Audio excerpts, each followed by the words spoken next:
একটা ছোট ছেলে, একটা নৌকা আর একটা নাচ, এই তিনে এখন পুরো দুনিয়া কাঁপছে।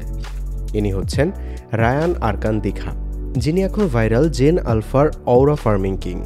ইন্দোনেশিয়ার সুমাত্রা দ্বীপের রিয়াও প্রদেশের ছোট্ট শহর থেকে উঠে আসা 11 বছরের রায়ান প্যাচোজেলোর নামের ঐতিহ্যবাহী রেসিং নৌকায় দাঁড়িয়ে নাচছিলেন কালো জামা, সানগ্লাস আর ফেসে এক্সপ্রেশন নেই।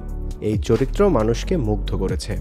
রায়ান যে নাচটি করেছিলেন সেটা আসলে তোগাক্লুয়ান নামের একটি ঐতিহ্যবাহী ভূমিকা নৌকার সামনের প্রান্তে দাঁড়িয়ে রোয়ারদের উজ্জীবিত করা। তবে ওর স্মুথ মুভস আর রিলস নিয়ে তো এখন মিম থেকে শুরু করে গান রিমিক্স সবই হচ্ছে।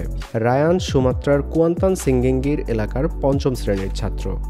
স্থানীয় ঐতিহ্যবাহী প্যাচোজালোর নৌকা দৌড় প্রতিযোগিতায় সে ছিল তোগাক্লুয়ান, মানে নৌকার সামনে দাঁড়িয়ে নাচ দিয়ে রোয়ারদের উজ্জীবিত করার দায়িত্ব তার। ভিডিওটা প্রথম টিকটকে ভাইরাল হয় 2025 সালের জানুয়ারিতে। এরপর তো যা হওয়ার তাই, million million views, celebrity copy, meme, remix সব।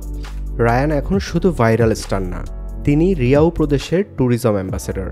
পেয়েছেন 20 মিলিয়ন ইন্দোনেশিয়ান রুপির স্কলারশিপ।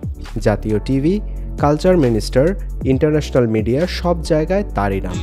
এমনকি Travis Kelce, Mark Marquez, Steve Aoki, PSG এর টিকটক পর্যন্ত এই নাচ ট্রাই করেছে।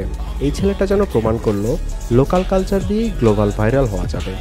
এই এক নাচে রায়ান বিশ্বকে দেখিয়েছে অরা মানে ব্যাকগ্রাউন্ড নয়, অ্যাটিটিউড। ভালো লাগলে ভিডিওটি শেয়ার করুন আর কমেন্টে বলুন বাংলাদেশে কার ঐতিহ্য আপনি এমনভাবে ভাইরাল করতে চান।